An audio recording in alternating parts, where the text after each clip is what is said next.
Let's talk money. Mary Holm is here. Hi, Mary. Hi, Jesse. Nice to see you. Thank you. Have you just done something interesting? You've been to the World Press Photography exhibit. Yes, I have. Yeah. Just down the road from here, actually, down at Smith & Coy's.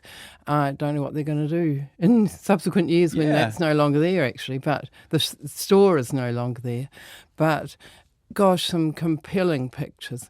I was there for a couple of hours, just about. Yeah. Had you been to it before? Yeah.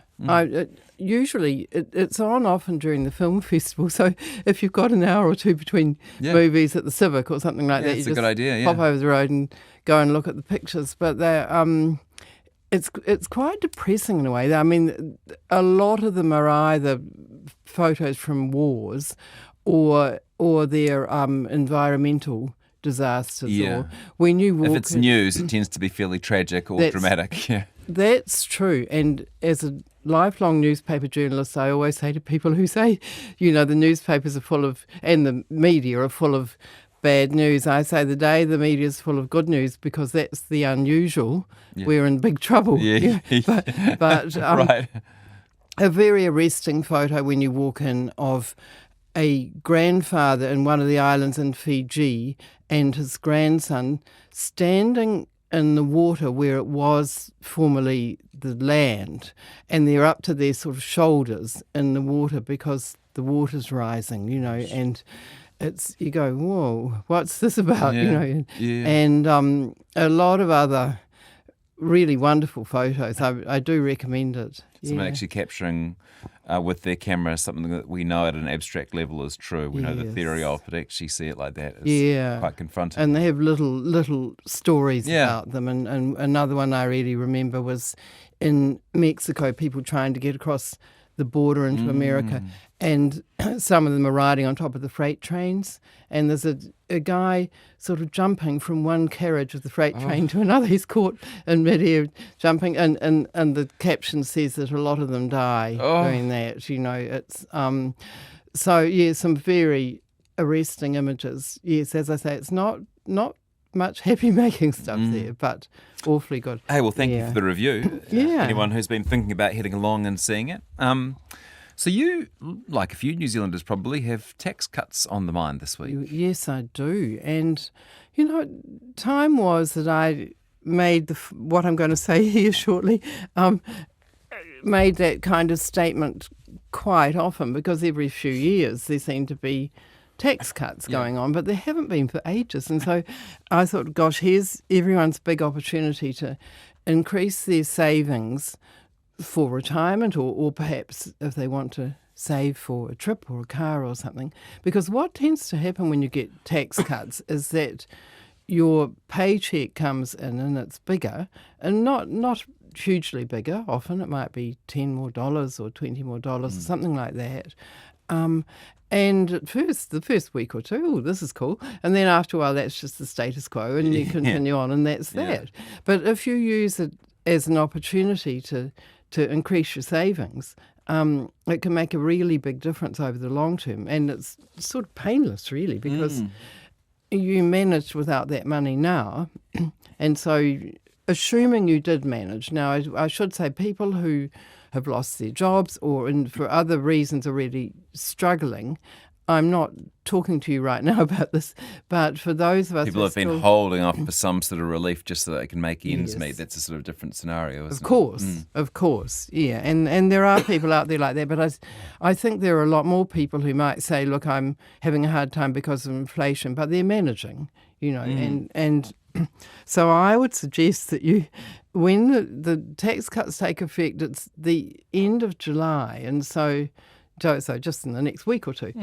Probably for most people who are on a regular paycheck, their first paycheck in August will include some pay for the period before the tax cuts took effect. It won't all happen at once. That's right. So probably for most people, their first paycheck will be a bit bigger, and then the one after that will be a bit bigger again. But it doesn't just apply to wage and salary earners. There's also self-employed people or people with bank deposits or other investments that are earning interest. It's more subtle for them because they're not getting a bigger paycheck coming in. But they will find that they're getting a bit more interest than they were formerly, or if they're self-employed, they'll find a bit more of a bit less tax to pay at the end of the year than there otherwise would have been. So, and it's an easy thing to do is to take advantage of this. All you have to do, I would say, is work out how much more money you're getting. There are two ways to do this. One is to just wait and see what happens when your paycheck comes in August. The one, as I say, the one that applies to where the whole pay period is after July the 31st.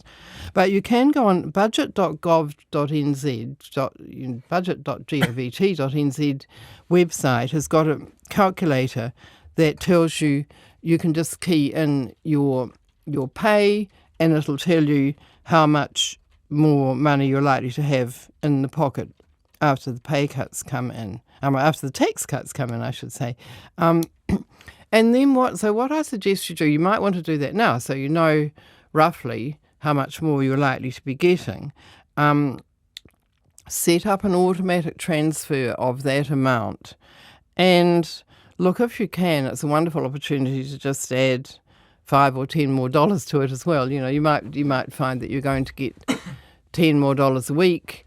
Make it 20 if you possibly can, because it makes a big difference over the long term, just putting extra money in. So, I just had a little play while Mary was talking there. So I pretended that I earned $100,000 and I was single with no children.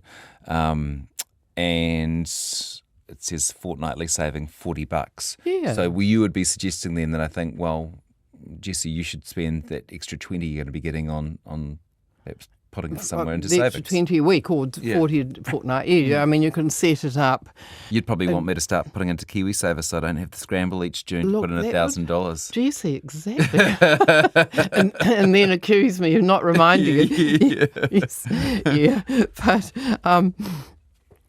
so you can work it. Once you know how much roughly you're going to be getting, then set up an automatic transfer. And a good idea to do it into KiwiSaver. Not everyone realises that if you're getting the KiwiSaver money taken out of your pay, that you can still also set up extra money to go just directly to your provider. It doesn't have anything to do with IRD, that money. You just get in touch with your provider and say, how do I set up an automatic transfer into my account?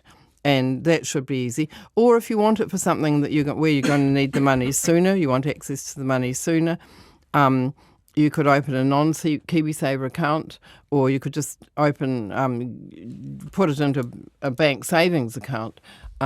Good idea, though, to set up an automatic transfer from whatever account your pay is regularly going into KiwiSaver or into a non-KiwiSaver fund or into something else. So it's all set up, and so the money comes in and goes on out again before you've even really noticed it.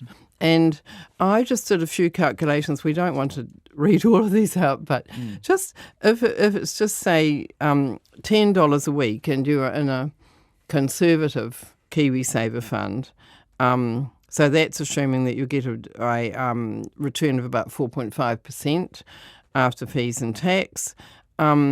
After 10 years, just putting $10 a week in will give you about $6,500 more in retirement. Wow. And after 40 years, it'll give you $57,000. So it's big money for younger people. And if you're in a high-risk fund, it's nearly $100,000 after 40 years. You put an extra $10 a week in your KiwiSaver. Yep.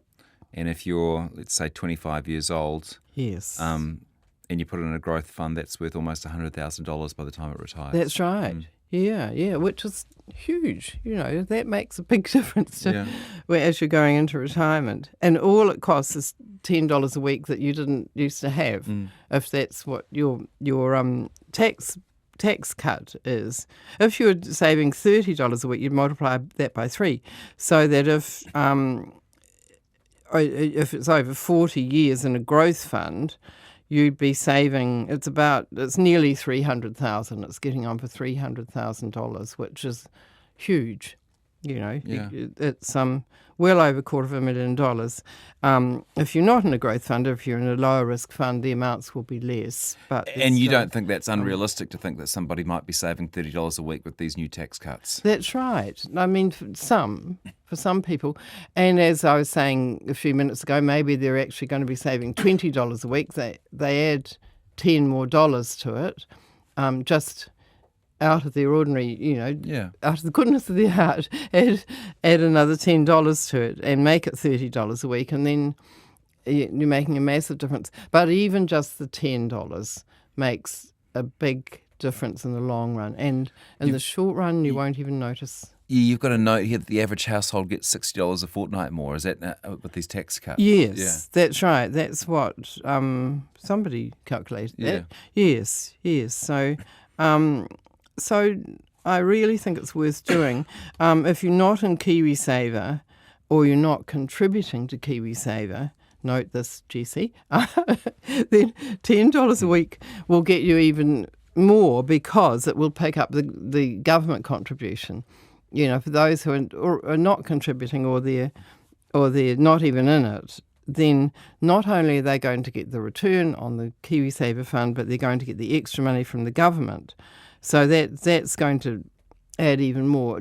What it does is actually, if you put in $10 or up to $20 a week, your inputs get multiplied by 1.5 when the government money goes in. And so that means that where you might otherwise have got an extra 100,000, you're going to get an extra 150,000 at retirement.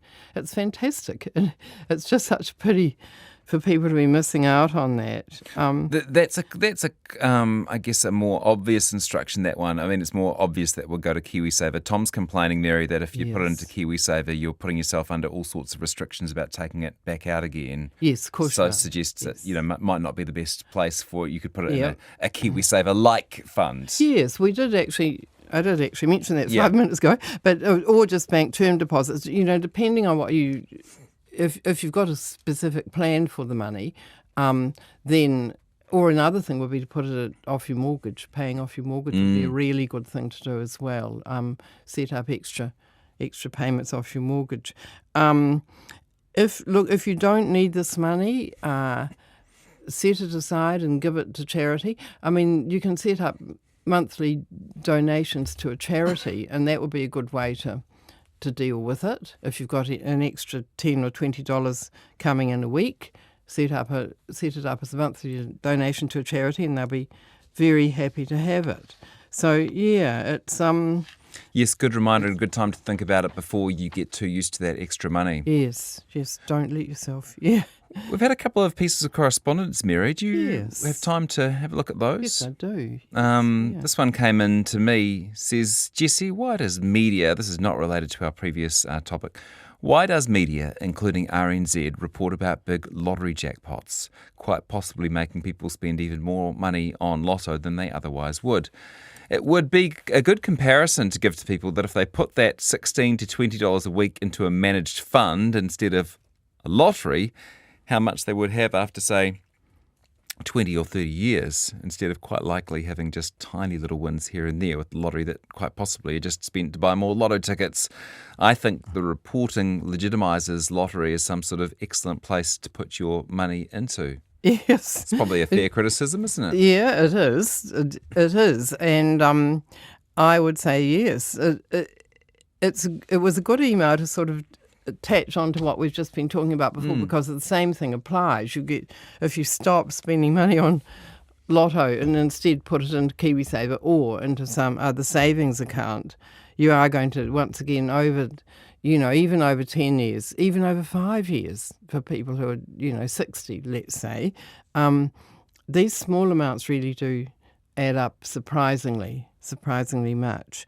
While we're just talking about lotto, though, briefly, I've had a series of letters coming into my Weekend Herald column about lotto, and as often happens, other readers then write in with comments about it, and the general theme has been the same as your email just now, that it is pretty much a waste of money. But I had one guy writing in and saying, look, instead of being in lotto, enter free competitions, and he has done pretty well. Yeah. I don't know why he was telling everyone else about it. No, I know, and he did say that. Perhaps I know him a little, and he's not poor, and so I suppose he's being generous enough to share his winnings or his knowledge. But he was pointing out that if you get in, and I do.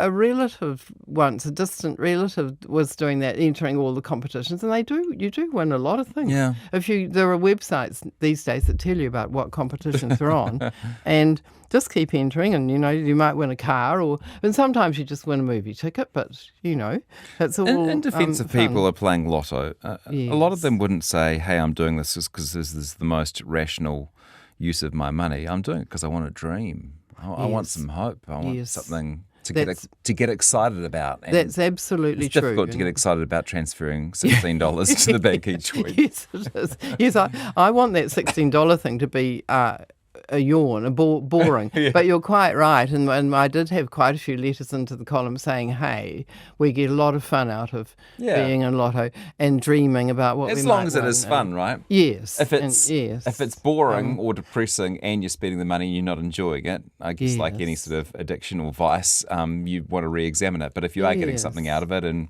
it's not harming you particularly, okay. Yes, it might be. And of course, people pointing out that the money goes to charity in the New Zealand lottery. But when you sort of look behind the surface, they say 100% of our profits go to charity. Mm-hmm. But that's their profits. It's only 25% of the money that goes into lotto. The other 75 goes into prizes and running the whole scheme. So if you really want to donate to charity, there are much more efficient ways of having all your dollars go to the charity. And there has been some criticism, including here at RNZ, that the money is coming out of the poor communities and then being invested into more wealthy communities, which I know they're trying to work on. Anyway. Yeah, and yes, it is a bit of a bias in which charities end up getting the money. That's right. I think Guy Espiner was. Yeah, I think he was looking into. You got to worry when Guy Espina's on the case. Yes. One more quick matter. Yes. A listener called Rory wanted to ask about. I think he heard you say that wages tend to rise faster than inflation. Yes. And he wanted to check that was actually the case. Yes, he said, he didn't think that usually was the case. And so I had a look on the place to have a look at this is the Reserve Bank inflation calculator, which is pretty neat, on the Reserve rbnz.gov.nz website. And I said last time, possibly recently with inflation being so high, wages haven't gone up as fast. But in fact, they have. Over the last year, inflation's about 4% and wages have gone up 4.8%, so a bit more. And in the last 2 years, inflation's 10.9, wages, which is high, wages have gone up 13.4 though, so wages have gone up faster than inflation, even in the recent times.